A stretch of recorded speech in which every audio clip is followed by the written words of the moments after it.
તો સુરતમાં Majura gate Gandhi engineering college વિસ્તારની ચોંકાવનારી ઘટના સામે આવી છે, જેમાં જમીનમાંથી અચાનક ગેસ પાઇપલાઇન લીકેજ થતા નાસભાગ મચી ગઈ। ગેસ લીક થતા ગેસ કંપનીને જાણકારી આપવામાં આવી। ગેસ નીકળતા વિસ્તારને કોર્ડન કરવામાં આવ્યો અને કોઈ દુર્ઘટના ન ઘટે તે માટે ફાયર ઇન્સ્ટિગેશન સાથે રાખવામાં આવ્યા છે અને ગેસ લીકેજની પાઇપલાઇન રિપેર કરવાનું કામકાજ શરૂ કરવામાં આવ્યું છે।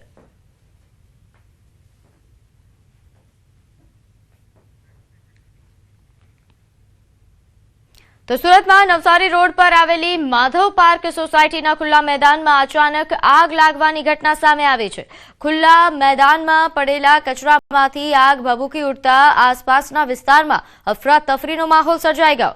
ઘટનાની જાણ તરત જ ફાયર વિભાગને કરવામાં આવી અને જાણકારી મળતા જ ફાયર વિભાગની ટીમ તાત્કાલિક ઘટના સ્થળે પહોંચી હતી। ત્યારે આગ પર કાબુ મેળવવાના પ્રયાસો શરૂ કરવામાં આવ્યા। હાલ આગને નિયંત્રણમાં લેવા માટે કામગીરી યુદ્ધના સ્તરે ચાલુ છે। તો સુરતમાં નવસારી રોડ પર આગની આ ઘટના બની છે, જેના ચોંકાવનારા દ્રશ્યો પણ સામે આવ્યા છે। માધવ પાર્ક સોસાયટીના મેદાનમાં જ્યાં કચરો ઠાલવવામાં આવતો હતો ત્યાં આગ લાગતા અફરાતફરી મચી હતી। ફાયરની ટીમ તાત્કાલિક ઘટના સ્થળે પહોંચી અને આગને કાબૂમાં લેવા માટે પ્રયાસો ચાલુ કરવામાં આવ્યા છે। તો હાલ તો આસપાસના વિસ્તારમાં અફરાતફરીનો માહોલ છે। આગની જાણ થતાં જ ફાયરની ટીમો ઘટના સ્થળે પહોંચી હતી અને હાલ આગને બુઝાવવા માટે જહેમત ઉઠાવાઈ રહી છે, પરંતુ આગના આ ઘટનો જે દ્રશ્યો સામે આવ્યા છે।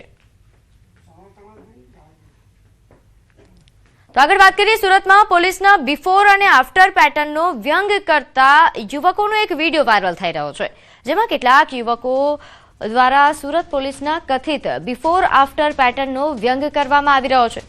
માહિતી મુજબ વિડીયો ઇન્સ્ટાગ્રામના એક પેજ પર શેર થયો હતો અને તેમાં સુરત પોલીસનો સીધો ઉલ્લેખ કરવામાં આવ્યો છે। મામલો સામે આવતા સુરત પોલીસ અને સાયબર સેલે સંકળાયેલા યુવકોની ઓળખ માટે તપાસ શરૂ કરી છે અને કાયદેસરની કાર્યવાહી કરવાની તૈયારી દર્શાવી છે। વ્યંગ અને મજાકની આડમાં કાયદા અમલવારી તંત્ર અંગે ખોટી છબી ઊભી કરવી એ યોગ્ય નથી। ત્યારે હાલ સમગ્ર મામલે વધુ વિગતો સામે આવવાની બાકી છે। તો દાહોદના ધાનપુર તાલુકાના તરમકાજ ગામે ચોંકાવનારી ઘટના સામે આવી। ગામના હસમુખભાઈ રામસિંહભાઈના ગામે પાણી ભરેલ કૂવામાં એક દીપડો ખાબક્યો। ઘટનાની જાણ થતાં જ વન વિભાગને સૂચના અપાઈ હતી। ત્યારે ડીસીએફ મિતેશ પટેલ, એસીએફ તેમજ ધાનપુર અને આરએફઓ સહિત વન વિભાગનો સ્ટાફ તાત્કાલિક ઘટના સ્થળે પહોંચ્યો અને ઘટનાની ગંભીરતાને ધ્યાનમાં રાખીને કૂવાને કોર્ડન કરી રેસ્ક્યુ કામગીરી હાથ ધરાઈ। ભારે જહેમત બાદ દીપડાને બહાર કાઢવામાં આવ્યો હતો।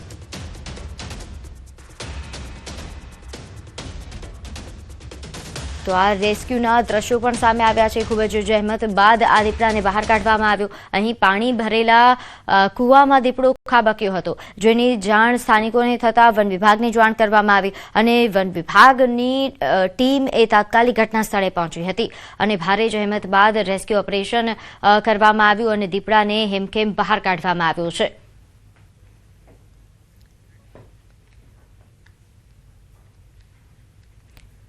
તો રાજકોટના તરગડીમાં જંગલી બિલાડીના આટાફેરા વધી ગયા છે। આ પહેલા દીપડા અને સિંહની દસ્તકથી લોકોમાં ફફડાટ ફેલાયો હતો। જો કે સોશિયલ મીડિયા પર વાયરલ થઈ રહેલા વિડીયોને જોઈ વન વિભાગે જંગલી બિલાડી હોવાની વાત કરી છે, પરંતુ લોકોમાંથી ડર જતો નથી। ખેડૂતો ખેતરમાં જતા ડરી રહ્યા છે। શિકારની શોધમાં આવેલી બિલાડી કોઈ વ્યક્તિ પર હુમલો કરશે તો જવાબદાર કોણ? આવા અનેક સવાલો લોકોના મગજમાં ફરી રહ્યા છે।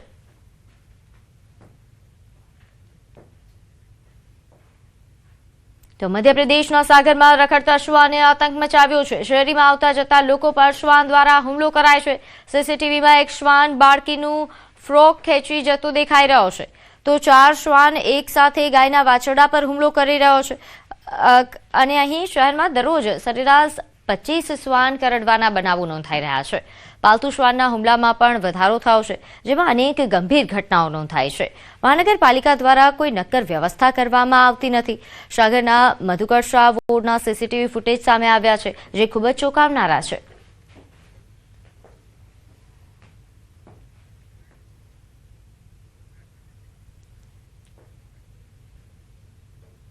તો સુરત શહેરમાં સ્માર્ટ મીટર સામે ભારે વિરોધ જોવા મળ્યો. હની પાર્ક રોડ શિવ શક્તિ એપાર્ટમેન્ટમાં રહીશોએ વિરોધ નોંધાવ્યો. રહીશો અને ડીજીવીસીએલ કર્મચારીઓ વચ્ચે ઉગ્ર બોલાચાલી થઈ ગઈ. રહીશોનો આરોપ છે કે તેમની જાણ વગર મીટર લગાવાયા છે, જ્યારે ડીજીવીસીએલના કર્મચારીઓ એ સ્માર્ટ મીટર લગાવવા પહોંચ્યા હતા તે સમયે સ્થાનિકોએ ઉગ્ર વિરોધ કર્યો. તો કર્મચારીઓએ જણાવ્યું કે મીટર અમારા છે, અમે બદલી નાખીશું.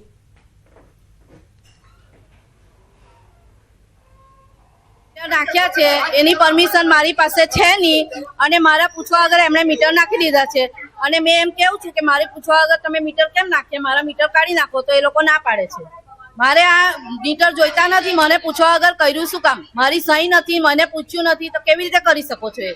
नहीं कोई प्रमुख की परमिशन नहीं है। प्रमुख खुद फोन लगा के बोल रहे हैं कि इन लोगों को बोलो अभी ना लगाएं, वापस हमारे पुराने जो मीटर है वो लगा दिए जाए. તો સુરત શહેરથી એક ચોંકાવનારી ઘટના સામે આવી છે, જેમાં એઝાઝ પટેલ નામના શખ્સે અમેરિકામાં રહેતી મહિલા સાથે છેતરપિંડી કરી છે. આરોપીએ મહિલાને પ્રેમજાળમાં ફસાવી ધર્મ પરિવર્તન કરાવી લગ્ન કર્યા હતા. લગ્ન બાદ આરોપીએ મહિલા પાસેથી 60 લાખ રોકડા અને 18 તોલા સોનાના દાગીના પડાવી લીધા, તેમજ મહિલાના હૈદરાબાદ સ્થિત ફ્લેટની ચાવી પણ લઈ લીધી. મહિલાએ પોતાની સાથે છેતરપિંડી આચરવાની ફરિયાદ નોંધાવી છે, જે બાદ સુરત પોલીસે આરોપીની ધરપકડ કરી વધુ તપાસ હાથ ધરી. જેમાં એક ભોગ બનનાર મહિલા અત્યારે યુએસએ રહે છે અને તેની સાથે અત્રેના લાલગેટ પોલીસ સ્ટેશન વિસ્તારમાં રહેતા એજાજ સલીમભાઈ પટેલ ઉંમર વર્ષ 32 નાઓએ તેની સાથે ઘોડદોડ રોડ ઉપર G3 ફેશનમાં ઓનલાઈન ઈ કોમર્સ વિભાગમાં કામ કરતો હોય અને ઓનલાઈન શોપિંગ દરમિયાન તે એના કોઈપણ રીતના સંપર્ક નંબરો મેળવી અને તેની સાથે મિત્રતા કેળવેલી, સ્ત્રી સાથે મિત્રતા કેળવી અને તેની સાથે ઓનલાઈન મેરેજ કરેલા અને એને ઇસ્લામ ધર્મ પણ અંગીકાર કરેલો. અલગ અલગ ઈમેલ ને ટેલિફોન તેમજ મોબાઈલ વોટ્સઅપથી અત્યાર સુધી 60 લાખ રૂપિયાની માગણી કરી અને તે મેળવી ચૂકેલો છે. આ સિવાય ભોગ બનનારનો હૈદરાબાદ મુકામે જે ફ્લેટ આવેલો છે એ પણ તેણે ચાવી લઈ લીધેલી છે અને ભોગ બનનારના ભાઈ પાસેથી આશરે 18 તોલા સોનાના ઘરેણા પણ અત્યાર સુધી લઈ લીધેલા છે. તો પોરબંદરમાં એક નવો વિવાદ ચર્ચામાં આવ્યો છે. પોરબંદર મહાનગરપાલિકા દ્વારા શહેરના એસટી બસ ડેપો નજીક અંદાજે 2.5 કરોડ રૂપિયાના ખર્ચે અત્યાધુનિક નોન વેજ ફૂડ માર્કેટ બનાવવાની યોજના હાથ ધરાઈ છે. લગભગ 3200 થી 3500 ચોરસ મીટર વિસ્તારમાં બનનારા આ પ્રોજેક્ટમાં દમણની માર્કેટની તર્જ પર 28 જેટલા ફેબ્રિકેટેડ સ્ટોલ ઉભા કરવામાં આવશે અને ટેન્ડરિંગ પ્રક્રિયા પણ શરૂ કરી દેવામાં આવી છે, જેને લઈને હવે વિરોધ શરૂ થયો છે.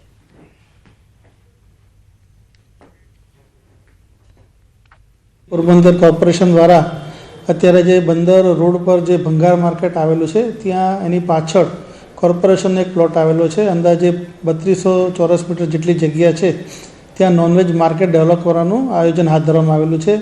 અંદાજે 2.5 કરોડ રૂપિયાના ખર્ચે આ માર્કેટ ડેવલપ થશે. તેમાં રસ્તાની સુવિધા તેમજ પ્યોર બ્લોકની સુવિધા ઊભી કરવામાં આવશે. ત્યાં લોકોને બેસવા માટે ગઝેબા અને શેડની વ્યવસ્થા કરવામાં આવશે. તો આ નિર્ણયથી નોનવેજ લારી ધારકોમાં ખુશીનો માહોલ જોવા મળી રહ્યો છે, કારણ કે તેમને કાયમી અને સુવિધાજનક સ્થળ મળવાની આશા છે. પરંતુ બીજી તરફ વિશ્વ હિન્દુ પરિષદે આ પ્રોજેક્ટનો ઉગ્ર વિરોધ નોંધાવ્યો છે. વીએચપીના મતે સામાન્ય લારી ધારકો માટે સુવિધા ઊભી કરવામાં નિષ્ફળ રહેલું તંત્ર નોનવેજ માર્કેટ પાછળ 2.5 કરોડનો ખર્ચ કરે તે યોગ્ય નથી. પોરબંદરની અંદર જન્મભૂમિ છે, અહીંયા અમારી ઇકોનોમિકા મચ્છી ઉપર હાલે છે, મચ્છી ઉદ્યોગ ઉપર જ હાલે છે વધારે આ શહેર, કેમ કે મચ્છી ઉદ્યોગ સિવાય બીજું કંઈ અહીંયા છે નહીં, બાકી છૂટું છવાયું છે ધંધાની અંદર. પણ આની કરતાં જે કર્મભૂમિ છે ગાંધી બાપુની, એ કર્મભૂમિ અમદાવાદની અંદર, ત્યાં તો સડેઆમ કટોલું ને બધું થાય છે, તો અહીંયા કેમ નહીં? તો અહીંયા કેમ વિરોધ નથી કરતા? અહીંયા નોનવેજ વેચાય, બધું વેચાય છે, પણ ખરેખર આ થાય છે અમે અહીંયા રોજગાર મળે ભાઈ, આમાં જીવની ઉપર નભે છે બધા. નોનવેજ માટે આટલું ફંડ, સરકારી ફંડ જે લોકોના જ પૈસા છે, એને આવી સુવિધા આપવાનો શું મતલબ? તો આના માટે અમે વિરોધ દર્શાવીએ છીએ અને જો જરૂર પડે તો અમે આવેદન પણ આપશું. હા, એ જે ગામની વચ્ચે છે એને દૂર ખસેડે તો એ સારું છે, એનો અમને કોઈ વિરોધ પણ નથી, પણ આવી આધુનિક સુવિધા દેવાનો શું મતલબ? હા, ભલે એમના માટે જગ્યા આપે, જગ્યા ફાળવે, કોઈ વાંધો નહીં, પણ આવી સુવિધા ન અપાય કે જેથી ઘણી બધી આપણી ગામમાં નાસ્તાની રેકડીઓ છે, તો પછી એ લોકોનો શું વાંક? એમને પણ તમે આપો તો. અમે તો બધા માટે સુવિધા આપવી જોઈએ.